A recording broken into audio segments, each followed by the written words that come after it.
সম্মানিত হাজী সাহেবান, যারা শুনবেন, যারা শুনছেন, বিনয়ের সাথে আরজ করব, যতদিন আমরা মক্কায়ে মুআজ্জামা মদিনায়ে মুনাওয়ারার মধ্যে থাকব, আমরা মোবাইল ব্যবহার করব না। আমার আল্লাহ বারবার ডাকতে থাকেন, বান্দা ফেরত আয়, জীবন শেষ হওয়ার দের, আমি তখন পরকালে তোর কোনো অ্যাপোলজি শুনবো না। তুই যদি আমাকে কোনো কিছু শোনাতে চাস তো এই দুনিয়ার মধ্যে শোনাতে হবে। আপনি যদি সবরে মুহাম্মাদি, আমার নবী সাল্লাল্লাহু আলাইহি ওয়াসাল্লামের ধৈর্য বুঝতে চান, আপনি আমাকে দেখে বুঝতে পারবেন না, কোন আলেমকে দেখে বুঝতে পারবেন না। আমার নবীর ধৈর্য বুঝতে হলে আল্লাহর ওলিদের দিকে তাকাইতে হয়। ধৈর্য কাকে বলে? বিসমিল্লাহির রহমানির রহিম। আল হজ্জু আশহুরুম মালুমাত ফামান ফারাদা ফীহিন্নাল হজ্জা ফালা রাফাসা ওয়ালা ফুসুকা ওয়ালা জিদালা ফিল হজ্জ ওয়ামা তাফআলু মিন খাইরিন ইয়ালামুহুল্লাহ ওয়াতাযাওয়াদু ফাইন্না খায়রাজ যাদিত তাকওয়া ওয়াত্তাকুনি ইয়া উলিল আলবাব। সাদাকাল্লাহু মাওলানাল আযীম ওয়া সাদাকা রাসূলুহুন নবিয়্যুল হাবিবুল কারীম ওয়া নাহনু আলা যালিকা লামিনাশ শাহিদিন ওয়াশ শাকিরিন। রব্বিস সাল্লি ওয়া সাল্লিম ওয়া বারিক আলাইহি। উপস্থিত চট্টলার ঐতিহ্যবাহী জামে মসজিদ, হাশেম সওদাগর জামে মসজিদের সম্মানিত খতিব, আমার বন্ধুবর হযরতুল আল্লামা সৈয়দ মাসুম কামাল আজহারি সাহেব মুদ্দাজিল্লুহুল আলী, অত্র মসজিদের সম্মানিত ইমাম, সম্মানিত মুয়াজ্জিন মহোদয়, সম্মানিত খাদিমিন, বিশেষ করে অত্র মসজিদের সম্মানিত পরিচালনা পর্ষদের সম্মানিত চেয়ারম্যান সহ সম্মানিত মুসল্লিয়ানে কেরাম, বিশেষ করে বাংলাদেশের দূর দূরান্ত থেকে, কুমিল্লা থেকে পর্যন্ত সম্মানিত মুসল্লিয়ান এসেছেন, আমরা সকলের প্রতি সশ্রদ্ধ সালাম জানাচ্ছি। আসসালামু আলাইকুম ওয়া রাহমাতুল্লাহি তাআলা ওয়া বারাকাতুহু। সম্মানিত উপস্থিতি, সময় অনেক সংক্ষিপ্ত। আমরা হজ বিষয়ক অসংখ্য আমাদের যারা হজ করতে যাচ্ছেন বা এখনও যান নাই, যাবেন, প্রত্যেকের অনুরোধ ছিল আমরা যেন এই জুমাতে হজ সংক্রান্ত কিছু কথা বলি। কারণ হজের আলোচনার মধ্যে বেশিরভাগ ক্ষেত্রে আমরা মাসলা মাসাইলের কথা বলি। এটা করা হালাল, এটা করা হারাম, এটা করা ওয়াজিব, এটা করা ফরজ। এগুলো আপন আপন জায়গায় অসম্ভব গুরুত্বপূর্ণ, কোনো সন্দেহ নাই।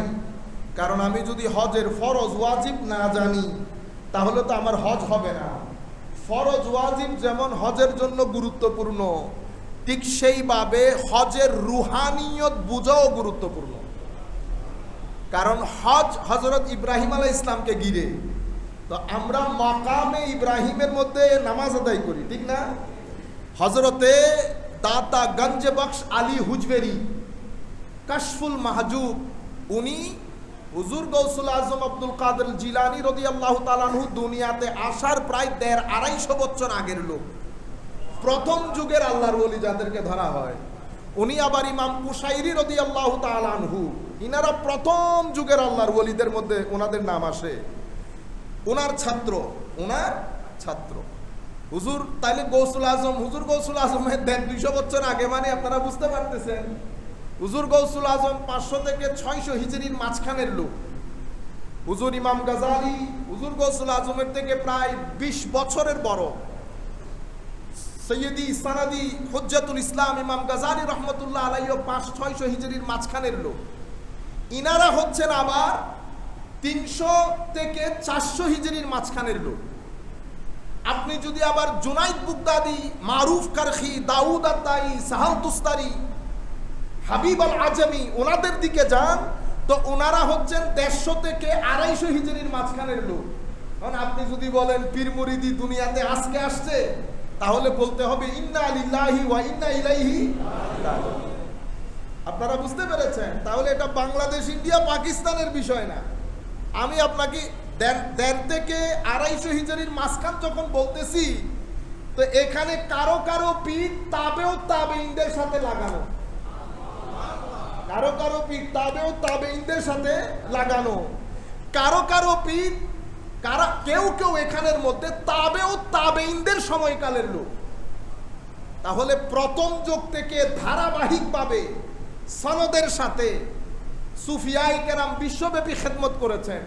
কাশফুল মাহজুবের মধ্যে দাতাগঞ্জ বখশ আলী হুজওয়িরী রাদিয়াল্লাহু তাআলা আনহু হজ কি, কিভাবে করতে হয় সে ব্যাপারে উনি আলোকপাত করেছেন। কিন্তু সুফিয়ায়ে কেরামের কিতাবের মধ্যে ফরজ ওয়াজিবের বিষয় আসে না। কিসের বিষয় আসে? কলব বাতেনের বিষয়। কিসের বিষয়? কলব বাতেনের বিষয়। তো উনি একটা গুরুত্বপূর্ণ মেসেজ দিয়েছেন আমাদেরকে। বা আমরা সবাই গিয়ে মাকাম ইব্রাহিমে নামাজ পড়ি, তো মাকাম ইব্রাহিম মানে কি? তো মাকাম ইব্রাহিম মানে ইব্রাহিম আলাইহিস সালামের স্টেশন, মানে যেখানে দাঁড়িয়ে উনি কাজ করেছেন সেটা। হুজুর দাতাগঞ্জ বখশ আলী হুজওয়িরী বলতেছেন, মানে রাইখো আল্লাহর বান্দারা, মাকাম ইব্রাহিম দুইটা। কয়টা? দুইটা। একটা হচ্ছে হযরত ইব্রাহিম আলাইহিস সালামের শরীর মুবারক, যেটার সাথে লেগেছে ওইটা মাকাম ইব্রাহিম, ওইটা মক্কা শরীফের মধ্যে। ওইটা কোথায়? মক্কা শরীফের মধ্যে। আরেকটা মাকাম ইব্রাহিম হচ্ছে খুল্লাতে ইব্রাহিম, মানে যেই কারণে আল্লাহর নবী ইব্রাহিম আলাইহিস সালামকে নিজের বন্ধুত্বের মকাম দান করেছেন। তো এটা হচ্ছে মাকামে খুল্লাতে ইব্রাহিম, মানে ইব্রাহিম আলাইহিস সালামের বন্ধুত্বের মকাম। আরেকটা হচ্ছে মাকামে জিসমে ইব্রাহিম, যেটা হচ্ছে ইব্রাহিম আলাইহিস সালামের শারীরিক অবস্থানের মকাম। তো শারীরিক অবস্থান মক্কা শরীফে, বন্ধুত্বের অবস্থান আল্লাহ পাক জানে আল্লাহ ইব্রাহিমের বন্ধুত্বের মকামকে কোথায় স্থাপিত করেছেন। তো হযরতে দাতাগঞ্জ বখশ বলতেছেন, হাজী সাহেবান শুধু মক্কা শরীফে দাঁড়িয়ে ইব্রাহিম আলাইহিস সালামের জিসিমের হক আদায় করলে হবে না। মক্কা শরীফে দাঁড়ানোর সাথে সাথে আমাকে এটাও বুঝতে হবে আল্লাহ কোন কারণে ইব্রাহিমকে মাকামে খুল্লাত দান করেছেন। মানে এহরাম, কাপড় খুলে এহরাম পরে ফেললাম, এটাও হজ। কিন্তু কাপড় খোলার সাথে আরো অনেক কিছু খোলা জড়িত। কি কি খোলা? চোখের কাপড় খুলতে হয়, চোখকেও এহরাম পড়াইতে হয়। মুখের কাপড়ও খুলতে হয়, মুখকেও এহরাম পড়াইতে হয়। কলব বাতিনকে এহরাম পড়াইতে হয়। তো এহরাম শারীরিক সৌন্দর্য, কাপড় চোপড় খুলে সাদা কাপড়ে আল্লাহর দরবারে দাঁড়ানো অর্থ হচ্ছে, মাওলা তোমার সামনে তোমার সাথে ওয়াদাবদ্ধ হলাম, পঞ্চ ইন্দ্রিয়ের মাধ্যমে যত গুনাহ আমি করেছি সমস্ত গুনাহকে তরক করে সাদা কাপড়ে ভিতরে বাহিরে, ভিতরে সাদা কাপড়, বাহিরের যেটা সেটা এহরাম, সাদা কাপড় ভিতরের যেটা এটা তাকওয়া। এটা কি? তাকওয়া। দুই কাপড় একসাথে হলে হাজি হাজি হয়। হযরতে শাকীক বলখী রাদিয়াল্লাহু তাআলা আনহু হজে যাবেন, নিয়ত করেছেন। শাকীক বলখী রাদিয়াল্লাহু তাআলা আনহু উনিও আজকেরও না, 500-600 বছর আগের না, উনিও 3 থেকে 600 হিজরির মাঝখানের লোক হযরতে শাকীক বলখী রাদিয়াল্লাহু তাআলা আনহু। আপনি যদি বলেন প্রথম যুগের যারা আল্লাহর ওলি, হযরত হাতেম আল আসাম রাদিয়াল্লাহু তাআলা আনহু, শাকীক বলখী, হযরতে শিবলি, ওনারা একেবারে প্রথম যুগের আল্লাহর ওলি। হজ করবেন, নিয়ত করেছেন, সব রেডি, সবাই স্থানীয়ভাবে জানে শাকীক বলখী হজে যাবে। অনেক মানুষ হজে যাবে। ওমা হজের দিন সকালবেলা বলতেছে আমি হজে যাব না। হায় খোদা, আমাদের মানুষ তো প্রশংসা করতেও দেরি লাগে না, গালাগালি করতেও সময়ের ব্যাপার, পছন্দ থাকে। তো সবাই বকাঝকা করতেছে, কই মৌলবি, এ ধান্দাবাজ, এই কোথায় ব্যবসা বাণিজ্য পাইছে ইনভেস্ট করে দিছে, এই কথাগুলো আসছে, কোথায় ব্যবসা বাণিজ্য পাইছে ইনভেস্ট করে দিছে। অথবা এই পোল্টি মারছে, মানে মানুষের মুখের তো আর তালা দেওয়ার নাই, সব কথার জবাব দিতে আপনি মানুষ হিসেবে চিন্তা করবেন, এই কথার জবাব দিলে আপনার ব্যক্তিত্ব উঠবে না নামবে? বুঝতে পেরেছেন? সকল কথার জবাব দিতে নাই। হ্যাঁ, যেই কথা এলমি হবে সেই কথার জবাব দিবে। কারণ ইমাম গাজালি রহমতুল্লাহ আলাইহি বলছেন, যখন মানুষ হিংসাত্মক হয়ে কথা বলবে তখন আপনার আমার দায়িত্ব হচ্ছে অ্যাভয়েড করা, ইগনোর করা। তো আমি কথাগুলা অনেক গালাগালি হয়েছে, শফিক বলখির আল্লাহর বলি, এগুলা তো সবরের পাহাড়। আপনি যদি সবরে মুহাম্মাদি আমার নবী সাল্লাল্লাহু আলাইহি ওয়াসাল্লামের ধৈর্য বুঝতে চান, আপনি আমাকে দেখে বুঝতে পারবেন না, কোনো আলেমকে দেখে বুঝতে পারবেন না। আমার নবীর ধৈর্য বুঝতে হলে আল্লাহর ওলিদের দিকে তাকাইতে হয়। ধৈর্য কাকে বলে? খাজা মঈনুদ্দিনকে না দেখলে, হুজুর গৌসুল আজমকে না দেখলে, হযরতে মুজাদ্দেদে আলফে সানিকে না দেখলে, শাহজালাল ইয়ামানিকে না দেখলে, হুজুর গৌসে মাইজ ভান্ডারীকে না দেখলে, সৈয়দ আহমদ শাসিরি কোঠিকে না দেখলে আপনি ধৈর্য বুঝতে পারবেন না। আমাকে দেখে যদি ধৈর্য বুঝতে চান তাহলে তো দিনও যাবে, দুনিয়াও যাবে, আখিরাতও যাবে। বুঝতে পেরেছেন? সম্মানিত উপস্থিতি, হজে যান নাই সবাই চলে গেছেন, আমার মতো সবাই হজে চলে গেছেন। আল্লাহর ওলি হজের পরে সেখানে একজন আল্লাহর ওলি ছিলেন, স্বপ্নের মধ্যে উনি দেখতেছেন ফেরেশতা এসে ওনাকে বলতেছে যে এই বছরের যত লোক হজ করেছে আল্লাহ রাব্বুল আলামিন শাকিক বলখির ওসিলায় প্রত্যেকের হজকে আল্লাহ কবুল করেছে। সকালবেলা উঠে আল্লাহ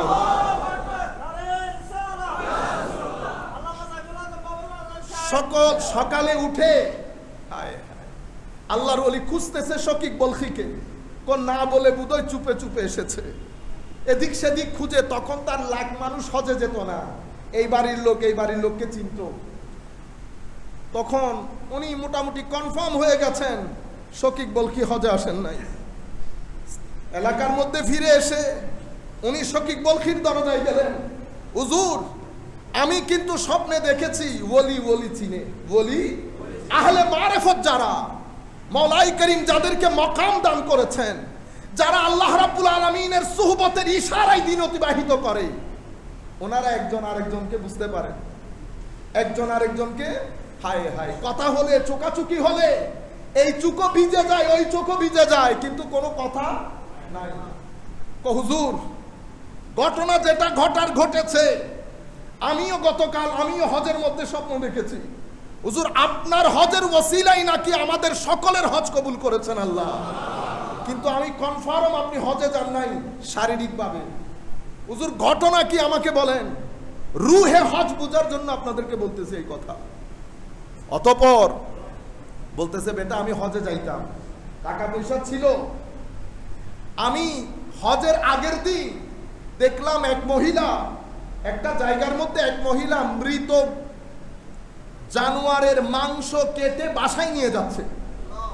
আমিও পিছনে পিছনে যেতে লাগলাম, গিয়ে দেখলাম মহিলা, আমি ঘরের দরজা নক করলাম, মহিলা ঘরের দরজা খুললেন, জিজ্ঞেস করলাম মা আপনি মৃত জানোয়ারের মাংস কেটে নিয়ে আসলেন, ঘটনা কি? হুজুর এক সপ্তাহ হয়ে গেছে আমার ঘরে খাদ্য নাই। হুজুর আমি চিন্তা করলাম ছেলেদেরকে তো বাঁচাইতে হবে, সেই কারণে আমার আল্লাহ একটা অপশন দিয়েছেন যে হারাম করেও জিন্দেগি বাঁচানো জায়েজ আছে, সেই জন্য আমার ছেলেদেরকে বাঁচানোর জন্য আমি মৃত জানোয়ারের মাংস নিয়ে এসেছি। বেটা আমি এটা যখন দেখলাম আমি বললাম হজ শকিক বলখি বেঁচে থাকলে জীবনে অনেকবার করতে পারবে, আল্লাহ আমাকে আসল হজের জায়গা করে দিয়েছেন, আমি হজের টাকা ওই পরিবারকে দিয়ে দিলাম। হজে যান নাই, আল্লাহর বান্দাদের কাজ করেছেন, আল্লাহর বান্দাদের খেদমত করেছেন, আর আল্লাহর ওলিকে আল্লাহ স্বপ্নে দেখাচ্ছেন যে হাজী সাহেবানদেরকে বলে দাও এই বছর সকলের হজ আল্লাহ কবুল করে নিয়েছেন। কিসের কারণে? আমার শকিকের কারণে। হায় হায়, এটা আপনারা ফিল করেন, আমার আল্লাহ যখন আমার বলেন আমার শকিক, আমার শকিক, অনেক বড় কথা না, সব কথা আসলে কানে শুনলে বোঝা যায় না, বুঝতে হয়। আমি ইউথদেরকে বিশেষ করে বলবো এখন, সম্মানিত ভাইয়েরা, আমি যদি এখন আপনাদেরকে জিজ্ঞেস করি জীবনের অপোজিট শব্দ কি, আমার ম্যাক্সিমাম ছেলেপুলে বলবে জীবনের অপোজিট শব্দ মৃত্যু, ঠিক না? ম্যাক্সিমাম লোক 99.99% বলবে লাইফের অপোজিট শব্দ হচ্ছে ডেথ, ঠিক না? কিন্তু ঘটনা সেরকম না। জীবনের অপোজিট শব্দ মৃত্যু না, জন্মের অপোজিট শব্দ মৃত্যু। জীবনের কোনো অপোজিট শব্দ নাই। যদিও আমরা বলি জীবন মরণ, কিন্তু জীবনের আসলে অপোজিট কোনো শব্দ নাই। কেন? কারণ জীবনের কোনো শেষ নাই। যেই জীবনের শেষ নাই সেটার আর যাই হোক অপোজিট শব্দ থাকবে না। আমার আল্লাহ বানিয়েছেন, এখানে এসেছি, আরেকটা জায়গায় যাব, অতঃপর আরেকটা জায়গায় যাব। জান্নাত হলেও খুলুদ ফিল জান্নাত, জাহান্নাম হলেও খুলুদ ফিন নার। আল্লাহ আমাদের সবাইকে বাঁচায় জাহান্নামের আগুন থেকে। জীবনের অপোজিট কোনো শব্দ নাই। জন্মের অপোজিট শব্দ মৃত্যু। জন্ম কি জিনিস? জন্ম হচ্ছে জীবনে ঢোকার রাস্তা, জীবনে ঢোকার রাস্তা। মৃত্যু কি জিনিস? মৃত্যু হচ্ছে জীবন থেকে বের হওয়ার গেট। তাইলে জন্ম একটা গেট, মৃত্যু একটা গেট, মাঝখানেরটা জীবন। জন্মের গেট দিয়ে জীবনে ঢুকি, মৃত্যুর গেট দিয়ে জীবন থেকে বের হই। জন্ম আমার শুরু না, মৃত্যুও আমার শেষ না। এটা তো এক গেট দিয়ে ঢুকছি, এটা তো মাত্র ডাইনিং রুম, এখনো ড্রয়িং রুম আছে, বেডরুম আছে, কত রুম। বুঝতে পেরেছেন? শুরুও না, শেষও না। আমি ইতপূর্বেও ছিলাম, কখনো আরুয়ার মধ্যে, কখনো মায়ের পেটে, জন্মের মাধ্যমে পৃথিবীতে, মৃত্যুর মাধ্যমে মাটির পেটে। অতঃপর আসল দিন আসবে, অতঃপর আসল দিন আসবে। এই মাঝখানের জীবনটার জন্য আমার আল্লাহ আমাদেরকে কিছু ইবাদত রিয়াজত দান করেছেন। নামাজ দান করেছেন, রোজা দান করেছেন, হজ দান করেছেন, যাকাতও দান করেছেন। পৃথিবীতে আমরা ছাড়াও নামাজ পড়ার লোকও আছে অন্য ধর্মের মধ্যে, তাদের নিজেদের মতো করে। পৃথিবীর অন্যান্য ধর্মের মানুষের মধ্যে হজ পাওয়া যায়। আপনারা ভুল বুঝবেন না, মানে তাদের মতো করে কিছু একটা কনসেপ্ট আছে। রোজারও একটা কনসেপ্ট আছে, কুরবানির একটা কনসেপ্ট আছে। আমি বলবো না আমার ধর্ম সত্য, আমার ধর্ম, আমি এগুলা কোনো কিছুই বলবো না। আমি বিনয়ের সাথে আরজ করব, যারা যেখান থেকে বসে আমাদেরকে শুনছেন দেখছেন, কোন ধর্মকে ছোট করা খাটো করা এগুলো আমাদের কাজ না। আল্লাহ পাকের অপরিসীম দয়া।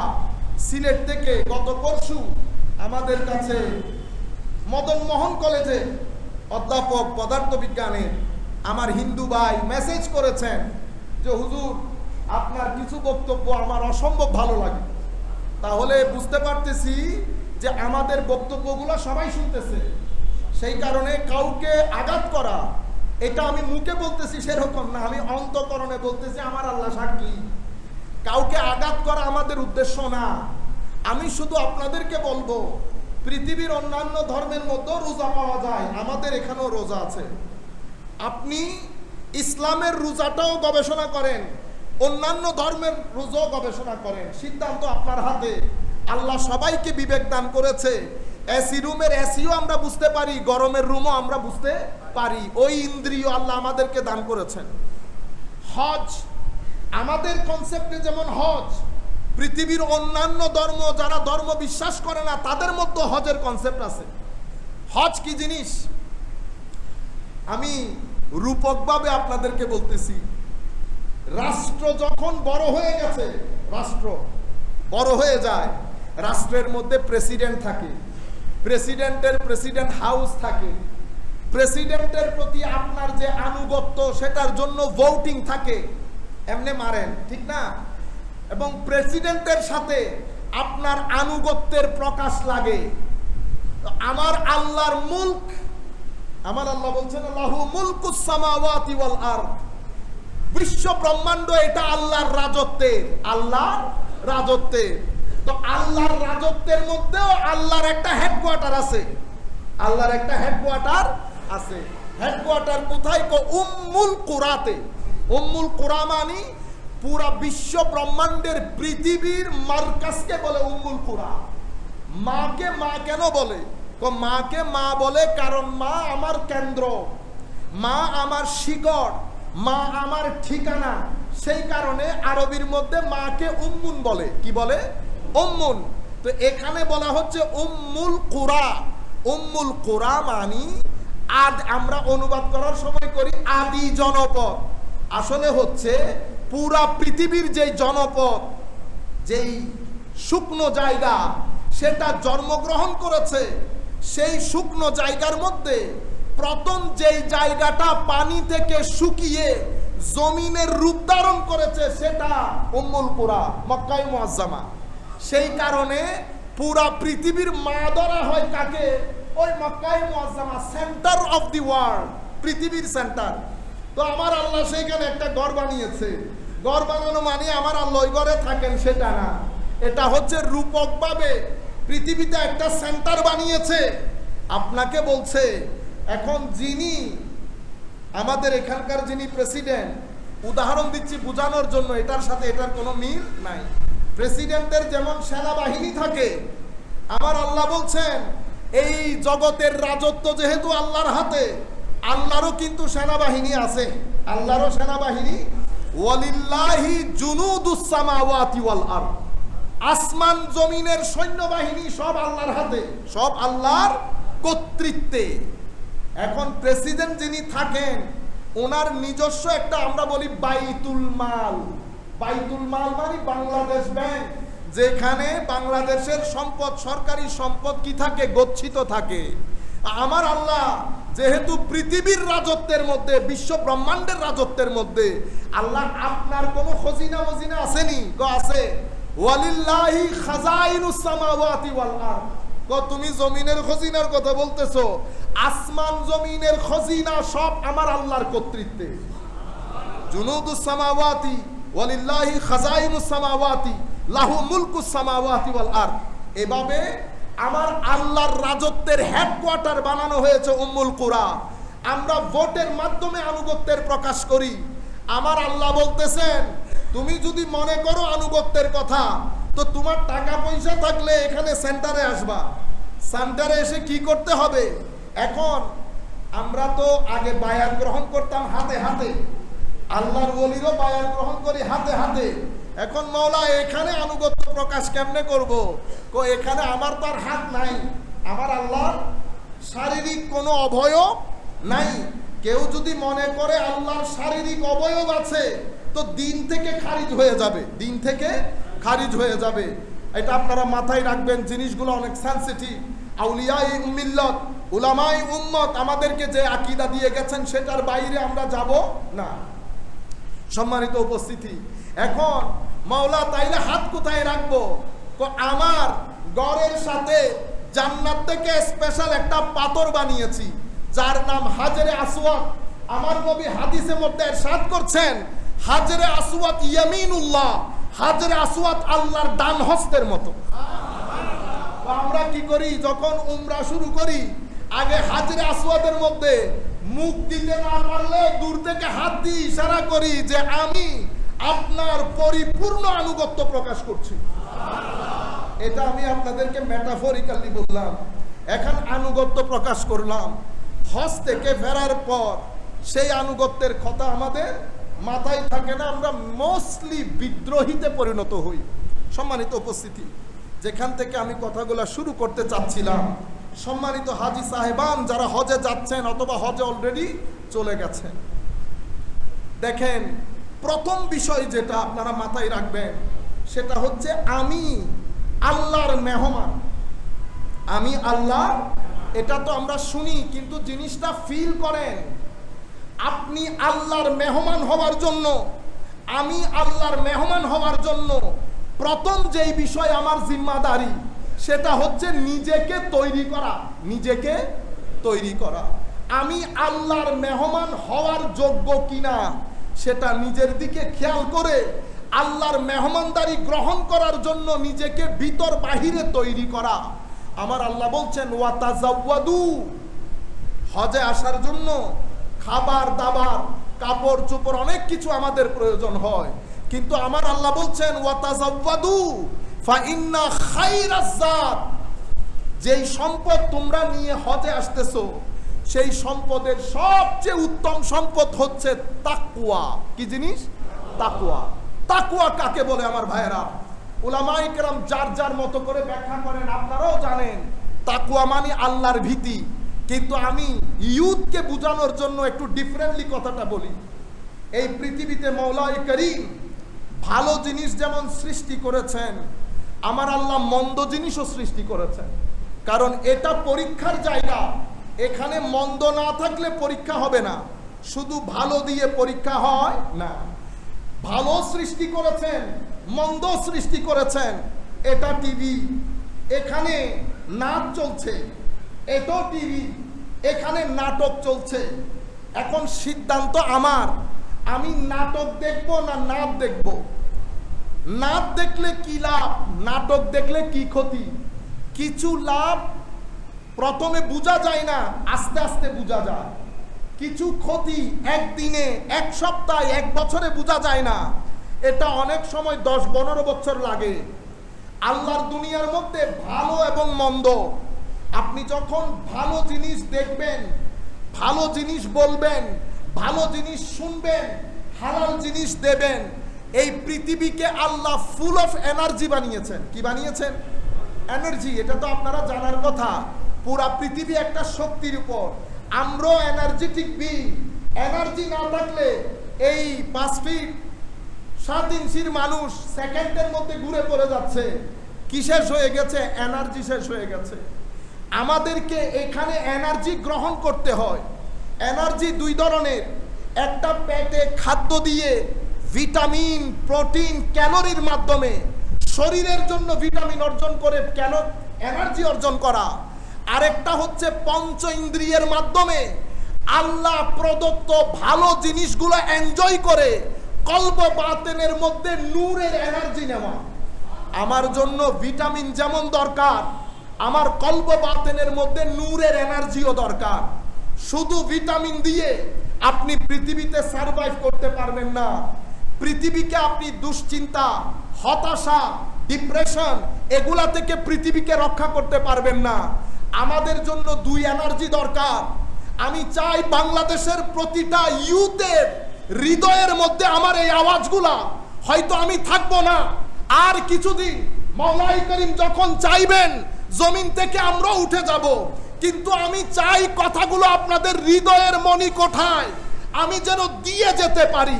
আমাদেরকে বোঝানো হয়েছে যে আমরা শুধু ভালো কাজ করব, নামাজ পড়ব, তিলাওয়াতে কোরআন করব শুধু কবরের জন্য। মনে রাখবেন, কবর তো আল্লাহ রাসূলের হাতে। আল্লাহ চাইলে পার, আল্লাহ যদি না চান আটকে যাব। মনে রাখবেন, কবর অনেক দূরে। আমরা আগে জীবন নিয়ে কথা বলি। এই জীবনে আমার ভাইয়েরা, ইয়ুথকে বিশেষ করে বলছি, আল্লাহর ওয়াস্তে ফেরত আসেন। কারণ আপনি চোখ দিয়ে পুরা দিন নেগেটিভ এনার্জি, আপনি যখন নেগেটিভ জিনিস দেখবেন, পজিটিভ এবং নেগেটিভ, নেগেটিভ জিনিস দেখবেন, নেগেটিভ জিনিস বলবেন, নেগেটিভ জিনিস শুনবেন, নেগেটিভ জিনিস দিবেন, নেগেটিভ সঙ্গের মধ্যে থাকবেন। ডেইলি যদি আপনি 50 লেভেলে নেগেটিভ এনার্জি ধারণ করে আপনার ভিতরের জগৎকে ভর্তি করতে থাকেন, এটা যদি 300 লেভেল পর্যন্ত যায়, আমি যদি আপনার ব্যাংকে 10 কোটি টাকা রাখি, আপনি শান্তির সাথে জীবন যাপন করতে পারবেন না। আপনি মানুষের সাথে সম্পর্ক রাখতে পারবেন না, ডিপ্রেসড হয়ে যাবেন, হতাশ হয়ে যাবেন, মানুষ ভালো লাগবে না, মা বাবা ভালো লাগবে না, ঘরে আত্মীয় স্বজন আসতে ভালো লাগবে না, কথায় কথায় পরিবারের সাথে, ভাইদের সাথে, ভাইয়ের আওলাদদের সাথে, মার সাথে, স্ত্রীর সাথে আপনার ঝগড়া লেগেই থাকবে। আপনি সব কিছু থাকা সত্ত্বেও আপনার মুখ কালো থাকবে, আপনি হাসতে ভুলে যাবেন। কেন? কারণ আপনার ভিতরে নেগেটিভ এনার্জি ফুলফিল। ঠিক যেভাবে আপনার গ্যাসের কারণে গ্যাস্ট্রিক হয়ে পেট খালি থাকা সত্ত্বেও আপনার খিদা মেহসুস হয় না, খিদা অনুভব হয় না, ঠিক সেভাবে রুহানি জগতের মধ্যে যখন নেগেটিভ এনার্জি থাকে, তো নেগেটিভ এনার্জি আপনাকে সব কিছু থাকা সত্ত্বেও একাকী বানিয়ে ফেলবে, অশান্তির আগুনে জ্বালাবে, অসুখের আগুনে জ্বালাবে। আপনি কোনোভাবেই নিজেকে আর ভালো মনে করতে পারবেন না। প্রত্যেক দিন আপনার মনে হবে, কাশ যদি চলে যেতে পারতাম, কাশ যদি মারা যেতাম। আপনি আপনার একেবারে ক্লোজ আত্মীয় স্বজন, বন্ধু বান্ধবের সংস্পর্শ আপনি আর নিতে পারবেন না। এটাকে আমরা আমাদের ইসলামিক ক্লাসিক্যাল সায়েন্সের মধ্যে গুণা বলি। কি বলি? গুণা। যেটা আমি নেগেটিভ এনার্জি বলছি, আমি ইউথদেরকে বলছি, আপনারা যদি চান তাইলে ডক্টর ডি হকিং ওনার বিশ্ব বরেণ্য কিতাব, বেস্ট সেলার বুক, আপনারা ঘরের মধ্যে গিয়ে পড়তে পারেন। গুগল থেকে এটা ডাউনলোড করতে পারেন। আপলোড না ডাউনলোড কি বলেন আপনারা জানেন। Power versus force, power versus force, সাইকোলজির উপর লেখা অসম্ভব গুরুত্বপূর্ণ কিতাব, বেস্ট সেলার বুক। এখানে উনি পুরো বিষয়গুলো, বর্তমান বিশ্বের ডিপ্রেশন কোন জায়গা থেকে শুরু, কেন ডিপ্রেশন, উনি উনার মতো আলোচনা করেছেন। আমরা আপনাদেরকে আমাদের ভাষায় বলছি। আপনি যখন এই কথাগুলা বললাম, আপনি যখন নিজেকে তৈরি করবেন, প্রথম তৈরি তওবা দিয়ে। কি দিয়ে? তওবা। আল্লাহ, আপনার দরবারে তওবা করছি। নেগেটিভ এনার্জি ভিতর থেকে সরানোর জন্য তওবার কোনো বিকল্প নাই। আপনি যখন তওবা করবেন, তওবার মাধ্যমে আমার আল্লাহর রেজামন্দি নসিব হয়, আমার নবীর ফুয়ুজাত নসিব হয়। আপনি যাচ্ছেন যাচ্ছেন যাচ্ছেন, মা দেখে আছে ছেলেকে, কাশ যদি ফেরত আসিস, কাশ যদি ফেরত আসিস। ছেলে যেতে আছে, মার চোখের পানি, মার চোখে পানি। ছেলে যখন আবার ফেরত আসে, মার যেমন খুশির কোনো অন্ত থাকে না, ঠিক সেভাবে আল্লাহর বান্দা যখন আমার নবীর দেখানো পথ থেকে সরে যায়, আমার আল্লাহ বারবার ডাকতে থাকেন, বান্দা ফেরত আয়, জীবন শেষ হওয়ার দের। আমি তখন পরকালে তোর কোনো অ্যাপোলজি শুনবো না। তুই যদি আমাকে কোনো কিছু শোনাতে চাস তো এই দুনিয়ার মধ্যে শোনাতে হবে। আমি এখান থেকে চলে যাওয়ার পরে তোর কোনো অ্যাপোলজি শুনবো না। বান্দা যখন টার্ন করে, আল্লাহর দরবারে টার্ন করে, এটাকে তাওবা বলে। তাবা ইয়াতুবু মানে রাজা ইয়ারজিউ, রিটার্ন, ফেরত আসা, ব্যাক করা। বান্দা ব্যাক কোন জায়গায় করতেছে? আল্লাহর রাগ থেকে আল্লাহর রেজামন্দির দিকে, গুনাহ থেকে সওয়াবের দিকে, জাহান্নাম থেকে জান্নাতের দিকে, কান্না থেকে হাসির দিকে, ডিপ্রেশন থেকে, অসুস্থতা থেকে সুস্থতার দিকে ফেরত আসতেছে বান্দা। হায় হায়, এটা আপনারা মনের মনের মনের কান দিয়ে শুনবেন। বান্দা ফেরত আসার দের। আমার আল্লাহ দেখেন বান্দার প্রতি দয়া। শয়তান আবার আমার বান্দাকে না গুমরা করে ফেলে। সে আসতে দেরি হচ্ছে, সে আসতে দেরি হচ্ছে, তাকে আর আসতে দেয় নাই, সে শুধু টার্ন করেছে। আমার আল্লাহ এখান থেকে দৌড় দিয়ে বান্দার কাছে গেছে। আমার আল্লাহ এখান থেকে, এখন আল্লাহ তো আর দৌড় দেবেন না, দৌড় দেওয়ার জন্য তো শরীরের দরকার। দৌড় মানে কি? দৌড় মানে আমার আল্লাহ ফেরেশতা পাঠিয়ে আল্লাহর রহমতের চাদরের মধ্যে আবৃত করে ফেলে, যেন শয়তান তাকে আর ধোঁকা দিতে না পারে। সেই কারণে বান্দা ফেরত আসলে বান্দাকে বলে তায়েব। তায়েব মানে ফেরত আসছে। আর আল্লাহ যেহেতু দ্রুত যান, তো আল্লাহকে বলা হচ্ছে তাওয়াব। বান্দা তায়েব, আল্লাহ তাওয়াব। বান্দা আসে হেঁটে, আল্লাহ যান দৌড়াইয়া। বুঝতে পেরেছেন আপনারা? সেই পরিমাণ মায়া মহব্বত আমার আল্লাহ আমাদেরকে করে। কিন্তু আজীব বিষয়, দুঃখ দুর্দশার মধ্যে আমরা এর কথা এরে, ওর কথা এরে, এর কথা এরে। ঘরের মা বোনদেরকে দেখেন, মাঝে মধ্যে আমার ইচ্ছে করে দূরে কোথাও চলে যায়। গীবত ছাড়া আরেকজনের কথা বাদে আমাদেরকে দেখলে বোঝা যায় না যে আমরা ইন্তেকাল করব, মালাকুল মউত আসবেন, ছোটখাটো একটা কিয়ামত আমার ঘরের মধ্যে বর্পা হবে। আমার জীবনে কবরের বিকাল নামে একটা জিনিস আছে, আখিরাত পড়ে আছে। 50-60 বছরের জীবন অতিক্রম করার পরে আল্লাহ পাক জানে কত হাজার বছরের জিন্দেগি। কিন্তু আমাদের জীবন দেখেন, কিছু লোক, কিছু লালসা, কিছু দুনিয়াদারি, গালি আমাদের আজীব জীবনের মধ্যে আমাদেরকে ফেলে দিয়েছে। আমার নবী নারাজ হয়েছেন, আল্লাহ নারাজ হয়েছেন। মাওলা যদি নারাজ না হতেন, আমাদের জিন্দেগির মধ্যে এত অস্থিরতা নেমে আসতো না। আল্লাহ পাকের শুকরিয়া, আমার নবী মদিনার জমিনের মধ্যে আরাম করছেন। নবী পাক যদি মদিনাই মুনাওয়ারার মধ্যে না থাকতেন, আল্লাহ এই ধরতিকে উলট পালট করে দিত। সেই পরিমাণ জুলম আমরা শুরু করেছি, সেই পরিমাণ অরাজকতা আমরা করি, মিথ্যা আমরা বলি, জুলুম আমরা করি, হজকেও আমরা তামাশা করেছি। সম্মানিত হাজী সাহেবান, যারা শুনবেন, যারা শুনছেন, বিনয়ের সাথে আরজ করব, যতদিন আমরা মক্কায়ে মুআজ্জামা মদিনায়ে মুনাওয়ারার মধ্যে থাকব, আমরা মোবাইল ব্যবহার করব না। আমরা জরুরি কোনো মেসেজ দেওয়া বাদে লাইভ বন্ধ করবেন।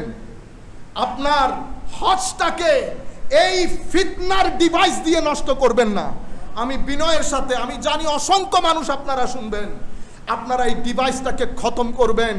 পুরা হজের মৌসুমে আমার আল্লাহর সঙ্গকে ফিল করবেন, এনজয় করবেন। মনে রাখবেন, আপনি মনে করছেন আপনি যার ঘরে মেহমানদাহি হয়ে গেছেন উনি আপনার সম্পর্কে জানেন না, জানেন না।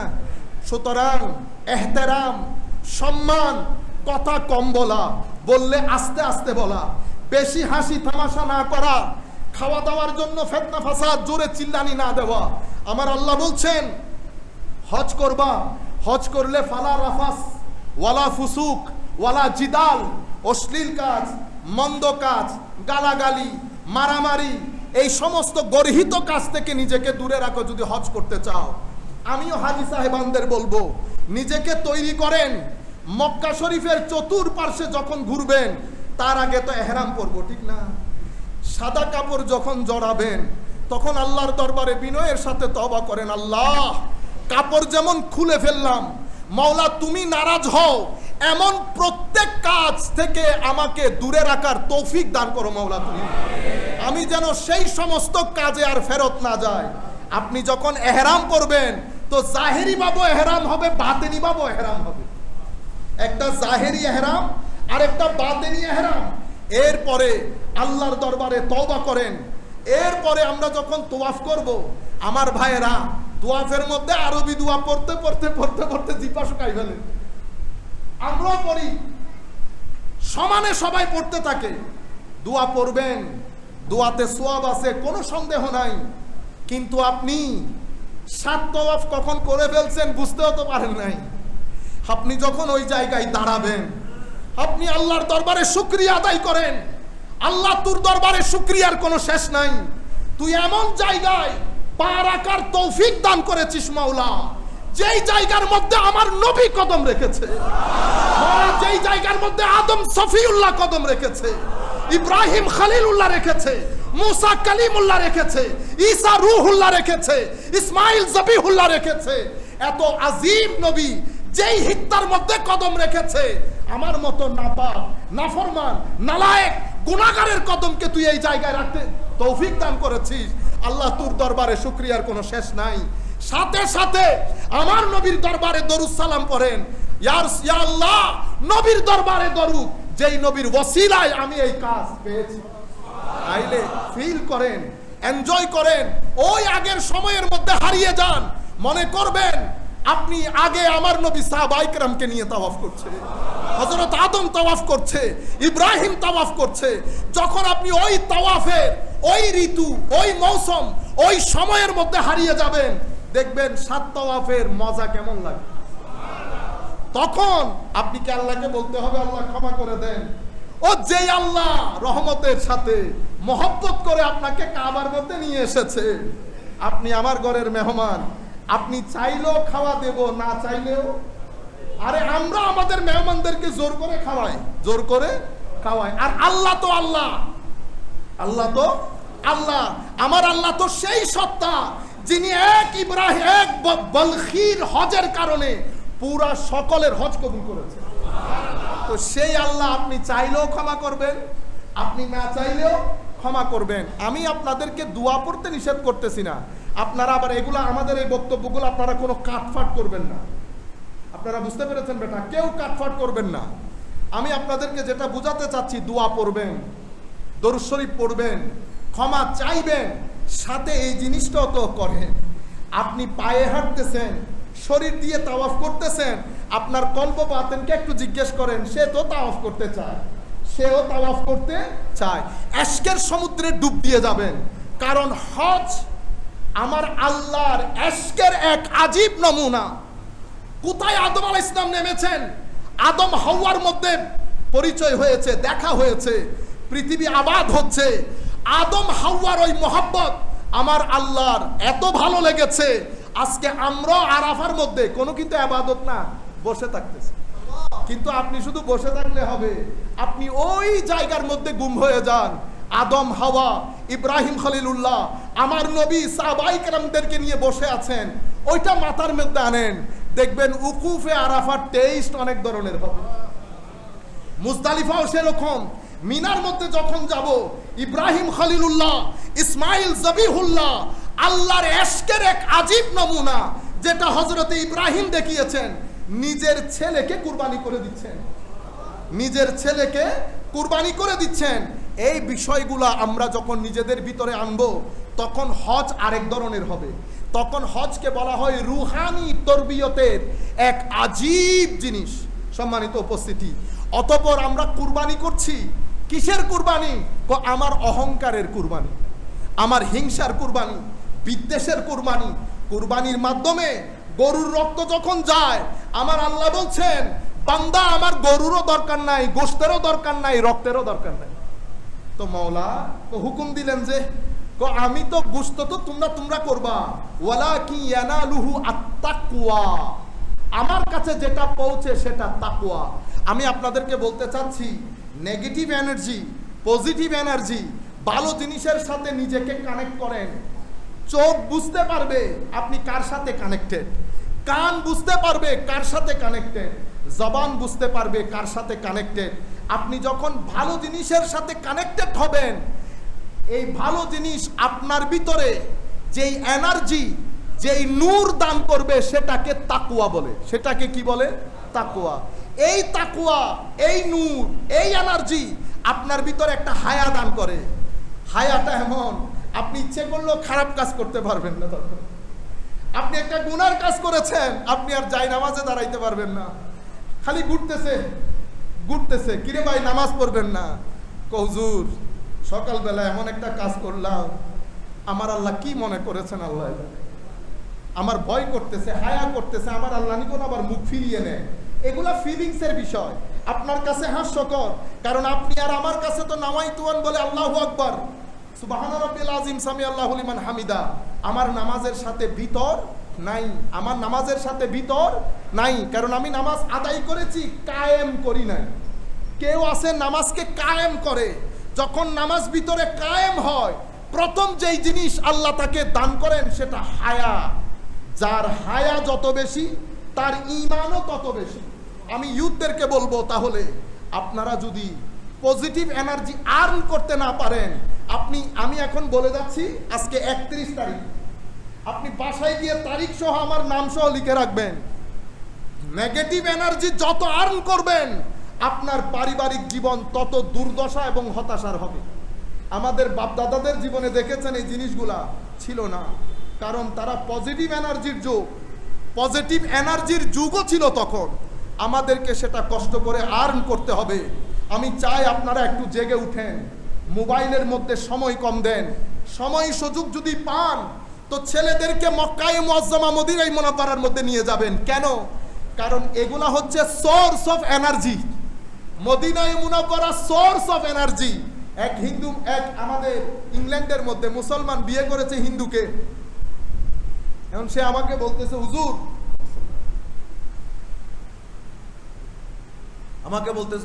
উনি তো কলমা পড়েছিলেন, কিন্তু হুজুর উনি আমাকে বিয়ে করার জন্য শুধু এর নাম কাউ আসতে কলমা পড়েছেন, নামাজ দোয়া পড়ে না, রোজাও রাখেন। আমি তো দুঃখে পড়ে গেছি, কি করা যায়? আল্লাহ উমরাতে নিয়ে যান। হুজুর ও তো বিশ্বাস করেন। আল্লাহ বিশ্বাস করতে হবে না। আগুনের সামনে দাঁড়িয়ে আপনি যদি বলেন আগুন জ্বালাই না, তো হাত দিয়ে দেখেন না জ্বালাই। হ্যাঁ, আগুন কি মানুষ ফারাক করবে যে এটা আমার পছন্দ করে এটারে জ্বালাবো না, এটা অপছন্দ করে এটারে জ্বালাবো না? আগুনের খাসিয়ত হচ্ছে জ্বালাবে, হাত দিয়ে দেখেন। আমি বলতেছি আপনি যান বেটা, কোন রকম নিয়ে যান। তো গেছে, অনেক লম্বা কথা। আসছে ভদ্র মহিলা আমাকে ফোন দিয়ে বলতেছে, হুজুর কি শিখাই দিলেন? সে তো এখন তাহাজ্জুদ পড়া শুরু করছে। আমি পরে একদিন দেখলাম জুমার নামাজে আসতাম, ইশারা করে বলছি যে দাঁড়াইও তুমি। তো দাঁড়াইছে, আমি তাকে বাসায় নিয়ে গেলাম, জিজ্ঞেস করলাম, বেটা কেমন গেল? ও বলতেছে, হুজুর আমি তো আসলে আমি কালমা পড়েছি, বাট আমি ইসলাম বা এই সমস্ত বিষয় I was not interested at all. আমি এগুলোর ব্যাপারে এত কোনো ইন্টারেস্ট ফিল করিনি। কিন্তু আজীব বিষয় হচ্ছে, আমি যখন হাউস অফ আল্লাহ, তার ভাষায় আল্লাহর ঘর বাইতুল্লাহ দেখেছি, আমি আপনাকে ভাষায় বুঝাতে পারবো না আমার ভিতরে কোন তুলপার শুরু হয়েছে। এটা তো আজীব এক্সপিরিয়েন্স, আমি ঠিক বুঝাতে পারছি না। সামান্য একটা ঘর, তার ভাষায় কালো চাদরে আবৃত, এটার ভিতরে কি এমন আছে দেখার সাথে সাথে আমি নজর ফিরাতে পারতেছিলাম না। আমি বুঝতেছি আমার ভিতরে তোলপাড় চলতেছে। এখানে এক ধরনের অভিজ্ঞতা। এরপরে আমি যখন মদিনা শরীফ যাই, হোলি সিটি অফ মদিনাতে, আমি যখন সবুজ গম্বুজ দেখি, ইতপূর্ব আমি সবুজ গম্বুজ দেখেছি, কিন্তু আমি আপনাকে বলতে পারবো না। আমি শুধু দেখতেছি অজর দ্বারাই আমার চোখ দিয়ে পানি পড়তেছে। আমি যখন নবীর গ্রেভ, ওরা বলতেছে গ্রেভ মানে মাজারে পাক দিয়ে যখন আমি হেঁটে যাচ্ছি, আমার মনে হচ্ছে আমার ভিতর থেকে কলব বাতেন বের হয়ে আসতেছে। হুজুর আমাকে একটু বলেন ঘটনা কি? আমি বলি বেটা, টেস্কো চিনো? টেস্কো মানে আমাদের শপিং মল। আল্লাহ, টেস্কোর মধ্যে গেলে একটা ফিল হয়, সেই ফিলিংটা আপনি এয়ারপোর্টের মধ্যে পাবেন না। এয়ারপোর্টের ফিলিং একটা, স্টেশনের ফিলিং একটা, আর বাজারের ফিলিং একটা, মসজিদের ফিলিং আর একটা। মসজিদের মধ্যে আপনি ঢুকবেন, যত বড় গুনাহগারী হন, মসজিদের মধ্যে আপনার কথা ছোট হয়ে আসবে। আপনাকে কেউ কিন্তু বলে নাই এটা মসজিদের তাসির। লাইব্রেরির তাসির আরেক রকম, বাজারের তাসির আরেক রকম। তুমি যেখানে গেছো, এটা আমার আল্লাহ সোর্স অফ লাইট বানিয়েছেন, সোর্স অফ এনার্জি বানিয়েছেন। আমরা গরিবরা নেগেটিভ এনার্জি নিয়ে যখন যাব, যাতে দেখার সাথে সাথে আমাদের নেগেটিভ এনার্জিগুলো বের হয়ে রিলিজ হয়ে পজিটিভ এনার্জি যেন ভরে যায়, সেই কারণে আমার আল্লাহ বাইতুল্লাহ থেকে শুরু করে রওজায়ে পাককে কদ জাকুম মিনাল্লাহি নূর বলে নূরের এনার্জির টাওয়ার বানিয়ে দিয়েছে। বিশ্বাস করতে হবে না, শুধু যাবেন, দেখবেন সিনার ভিতরে আল্লাহর মারিফতের জোয়ার তৈরি হয়ে যাবে। এটা আমার নবীর বিশেষ খুসুসিয়ত। তখন বলল, হুজুর এরপর থেকে আমার মনে হয়েছে যে আমি বোধহয় এতদিন ভুল পথে ছিলাম। কিন্তু উনি বলতেছেন, কিন্তু মুসলমানরা সেটা মানতে নারাজ। মুসলমানরা সেই এনার্জিগুলোর প্রতি ইন্টারেস্টেডও না, নামাজও পড়ে না, কোরআনও পড়ে না। তো উনি বলতেছেন, হুজুর আমি হুজুর রেখেছি কোরআন শরীফ শিখার জন্য, আমি আবারও যেতে চাই। আমি আপনাদেরকে বলছি, যেই সমস্ত মা বাবা সামর্থ্য আছে, ছেলে প্রপার লাইনে আসতেছে না, আপনি তাদেরকে বাইতুল্লাহ শরীফ জিয়ারত করান, মদিনা শরীফ জিয়ারত করান, বিভিন্ন মাজারে পাকে নিয়ে যান। এনার্জির কোনো মৃত্যু নাই, এনার্জি মারা যায় না, এনার্জির কোনো মৃত্যু নাই। আমরা যে জিন্দা বলছি, এনার্জির জিন্দা। আর আল্লাহর ওলি যদি হয় তো শারীরিক ভাবেও জিন্দা থাকে। আপনি বলবেন, হুজুর এটা কোন ধরনের কথা? ও ভাই, কদুর বিচি লাগাইছি না, কদুর বিচি কোথায় লাগাইছি? মাটি থেকে 1.5 ফিট গভীরে, 1 ফিট গভীরে, আধা ফিট গভীরে। মাটির নিচের বিচি তো মরে যাওয়ার কথা, মরছে কেন? মরে নাই। সূর্যের আলোর কারণে। সূর্য কোথায়? লক্ষ লক্ষ মাইল দূরে। তো লক্ষ লক্ষ মাইল দূরের সূর্যের আলো পৃথিবীর জমিনের আধা ফিট নিচে একটা কদুর বিচিকে যদি জিন্দা রাখতে পারে, তো আমার আল্লাহ, আমার নবীর মাধ্যমে আনিত কোরআন যারা বুকে ধারণ করেছে, তারা জমিনের আধা ফিট নিচে শরীর জিন্দা থাকতে পারে না? আপনারা বুঝতে পেরেছেন? কারণ সূর্যের মালিকও আল্লাহ, সূর্যের স্রষ্টা আল্লাহ, মালিক রাসূলুল্লাহ। এটা সেই সূর্য, যেই সূর্য আমার নবীর ইশারায় আবার এসেছে পৃথিবীতে, আমার নবীর ইশারায় আবার এসেছে। সুতরাং হাজী সাহেবানদেরকে বলবো, আপনারা খাদ্যদ্রব্য নিয়ে, খাওয়া দাওয়া নিয়ে বেশি কথা বলা, বন্ধু বান্ধব যাবে, কারো সাথে কথা বলার দরকার নাই। পুরা হজের সফরকে আপনি ধৈর্যের, তাকওয়ার, তাওয়াক্কুল, আল্লাহর উপর ভরসা, এই কয়েকটা জিনিসের উপর মনে করবেন। এই পুরা হজের সফর থেকে আপনি এই 3টা জিনিস নিয়ে আসবেন। হজের পরে যদি আপনার জিন্দেগি, আপনার মুখ, চোখ, কান এগুলো আগের মতো আবার নেগেটিভ এনার্জির ওই আদলের মধ্যে থেকে যায়, তাহলে আমাদের হজ হবে না। আমরা 1 মিনিটের মধ্যে শেষ করে দেই। সম্মানিত মুসল্লিয়ানে কেরাম, পৃথিবীর মধ্যে আমাদের যেই হজ, আপনি দেখছেন সাদা কাপড়ে পৃথিবীর যেই কোনো প্রান্ত থেকে যেই কোনো মানুষ দেখবে, তার ভিতরে কেমন একটা জ্বলানি শুরু হবে। পৃথিবীর মধ্যে অনেক ধর্ম, আমাদের হিন্দু ধর্মের ভাইয়েরাও তারাও হজে যান। দুই সমুদ্রের মাঝখানে সঙ্গম স্থলে গিয়ে ওনারা গোসল করেন। আমাদের যেই সমস্ত ভাইয়েরা ধর্মে বিশ্বাস করে না, ওনারা কার্ল মার্কসের কবর জিয়ারতে যান। কার্ল মার্কসের গ্রেভ কবর, এটা ওখানে যাওয়া, ওইটা ওইটা ওইটা দেখা, ওইটা ভিজিট করা, এটা তাদের হজ। তারা অস্বীকার করতে পারবে না, যাই সেখানে। অথবা যেতে না পারলেও ভিতরে একটা তুমুল তুফান তৈরি হয়, কাশ যদি যেতে পারতাম, কাশ যদি যেতে পারতাম। আমাদের খ্রিস্টান ধর্মের, ইহুদি ধর্মের ভাইয়েরাও নির্দিষ্ট তাদের নবী হোক, নেতা হোক, প্রত্যেকে যার যার নবী নেতার মাজার জিয়ারত করা, এটা তাদের হজের কনসেপ্ট। আল্লাহ রাব্বুল আলামিন আমাদের হজের কনসেপ্টকে নিরালা করেছেন। সবাইকে আল্লাহ এক কাতারে দাঁড় করিয়ে দিয়েছেন। পৃথিবীর কোনো মানুষের বুঝার কোনো তৌফিক নাই, মাথায় চুলও নাই তো। যতই সুন্দর মানুষ হন, চুল যখন কেটে ফেলে সবাই কিন্তু বনি আদম, ঠিক না? সবাইকে এক কাতারে দাঁড় করিয়ে দিয়েছে শুধুমাত্র আমাদেরকে কিছু মেসেজ নিয়ে আসার জন্য। আমরা এখানে দীর্ঘায়িত না করি, গরম অনেক পড়তেছে, আমাদের বক্তব্য শুরু করতেছিলাম মাত্র, কিন্তু জুমার মধ্যে সময় সংক্ষিপ্ত থাকে। দূর দূরান্ত থেকে ছেলেরাও আসছে, কুমিল্লার লোক দেখতেছি বেশি।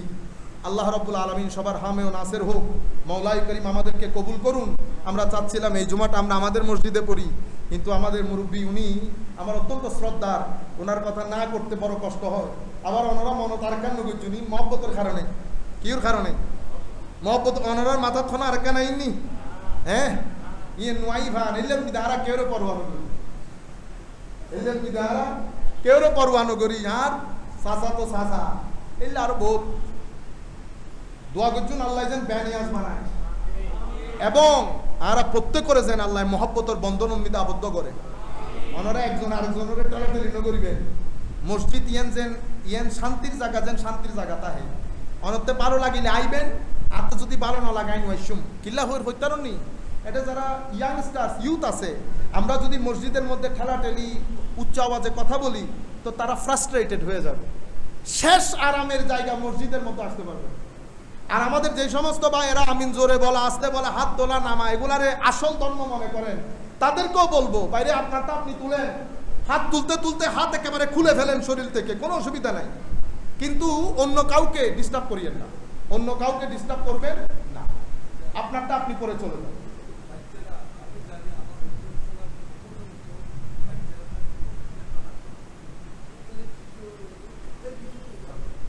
बहुत शुक्रिया। এটা আমাদের জাতীয় এবং আন্তর্জাতিক দোষ।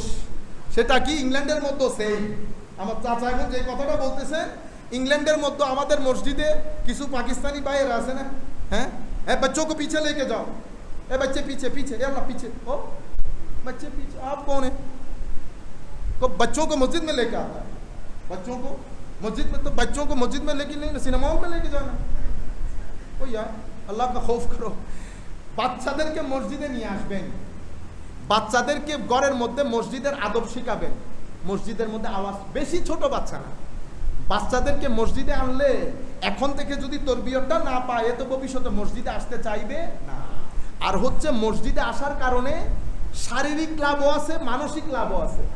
শারীরিক মানসিক দুইটা লাভ আছে, এবং এখানে আখলাক, তরবিয়ত, রুহানিয়ত এগুলাই মসজিদের মধ্যে পাওয়া যায়। এটা মসজিদের মধ্যে সেট করা থাকে। মসজিদ আল্লাহর খাস জায়গা হওয়ার কারণে মসজিদের মধ্যে যদি এসেও ঘুরে যান, আপনার ভিতরে আগুন জ্বলবে। সুতরাং আপনারা মসজিদের মধ্যে প্রথম যে কয়েকটা জিনিস, উঁচু আওয়াজে কথা বলবেন না, সবাই একসাথে কথা বলবেন না। অনেক জিনিস, আমার সব জিনিস আপনার পছন্দ হবে এমন কোনো কথা আছে না। আপনার পছন্দ হইতে পারে, অপছন্দ হইতে পারে। পছন্দ হলে আলহামদুলিল্লাহ, অপছন্দ হলে তাওয়াক্কাল তু আলাল্লাহ, ধৈর্য ধারণ করবেন। এবং মসজিদের মধ্যে কোনো ভালো পরামর্শ থাকলে সেটা সুন্দর করে মসজিদকে জানাবেন। খতিব সাহেব আছেন, মসজিদের পরিচালনা পর্ষদ আছেন, অথবা যেভাবে যেভাবে জানানো দরকার। আমি বিনয়ের সাথে অনুরোধ করছি, বিশেষ করে আমার ইউথের কারণে তারা ফ্রাস্ট্রেটেড হয়ে যায়। ইংল্যান্ডের মধ্যেও সেম, আমেরিকার মধ্যেও সেম। কারণ আমাদের লোকেরা যাইতো, আমরা কমিটি নিয়ে মারামারি, মসজিদের বিভিন্ন ইস্যু নিয়ে মারামারি, পরে ইউথ আর মসজিদে আসতে চায় না। তো আমরা যখন ইউথের কোনো প্রোগ্রাম করি, মসজিদে করলে আসে না। তারা প্রথমে কি বলে জানে? উস্তাদ নো মসজিদ। তো কোথায়? হলে। তো মসজিদে আসলে অসুবিধা কি? কোনো they people fight with each other. আপনারা বুঝতে পারছেন, এই কাজ যেন আমরা না করি। আল্লাহ রাব্বুল আলামিন আমাদের হামি ও নাসির হোক, মাওলাই করিম আমাদেরকে কবুল করুক। আমি আবার ধন্যবাদ জানাই আমাদের খতিব সাহেবকে, এতক্ষণ উনি বসে আছেন, আমরা কথা বলতেছি, উনারই মসজিদ, উনারই খেতাবত, উনি পারমিশন না দিলে এই কাজ হইতো না। আল্লাহ রাব্বুল আলামিন সবাইকে জাযায়ে খায়ের দান করুন।